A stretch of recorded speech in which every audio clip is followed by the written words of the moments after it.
অনেক ল্যাপসেস আছে, ঘাটতি আছে।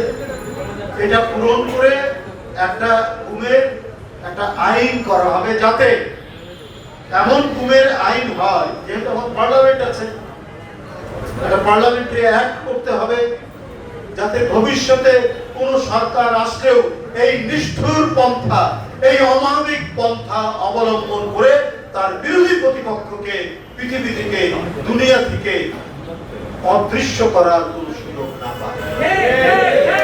এই ব্যাপারটা সরকারকে নিশ্চিত করতে হবে।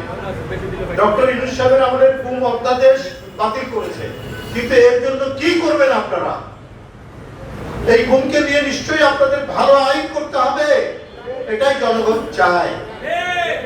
Lily ultra soft serum gel, যা গভীর থেকে স্কিনে দেয় 3 গুণ সিরাম হাইড্রেশন। সিরাম জেল হাইড্রেশনে ব্রাইট থাকো সব সিজনে। এই বিষয়টা আপনারা খোলাসা করে বলুন।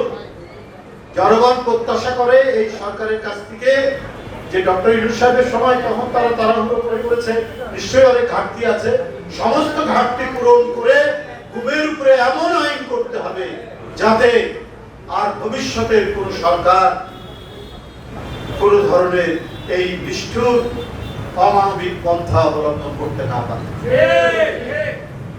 বন্ধুরা আমার, বক্তব্য দীর্ঘায়িত করবো না, শুধু এটুকু বলবো, এই সরকার একে একে যে পদক্ষেপগুলো নিচ্ছে, পদক্ষেপগুলো তার অঙ্গীকার অনুযায়ী, এবং ক্ষমতায় আসার পর অঙ্গীকার পূরণে আমি মনে করি যে মুহূর্ত মাত্র দেরি হয়নি।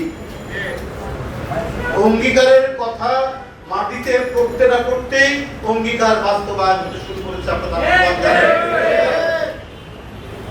আপনার ফ্যামিলি কার্ড, ফার্মার্স কার্ড, খাল খনন শুরু হয়েছে। আজকেও প্রধানমন্ত্রী গেছেন বগুড়াতে, সেখানে কৃষি কার্ড, তারপরে ফ্যামিলি কার্ড ইত্যাদি বিতরণ এবং আরো অন্যান্য যে সমস্ত বিষয়গুলি আছে সেই বিষয়, হ্যাঁ, এই কাজগুলো তিনি 10 বছরের কৃষি ঋণের যে সুদ মওকুফ করেছেন। পদক্ষেপগুলো একটা পর যেগুলো বলেছেন সেগুলো করছেন। সুতরাং প্রতিশ্রুতি পূরণের সরকার, সেই সরকার যে আইন প্রণয়ন করবে, এটা মানবতার পক্ষে, এটা গুমের বিরুদ্ধে, এটা মানুষের কল্যাণের পক্ষে, গণতন্ত্রকে শক্তিশালী করার পক্ষে, সে প্রত্যাশা জনগণ করছে। এবং সেটার আমরা আভাস শুরু থেকে, আজকে 2 মাস হলো, 2 মাস 2 দিন 3 দিন, তো সেটা আমরা তার নমুনাগুলো আমরা দেখতে পাচ্ছি। এটা অব্যাহত থাকুক, গুমের উপর একটি শক্তিশালী আইন তৈরি, আর কেউ যাতে কোনো সিন্ডিকেট করতে না পারে,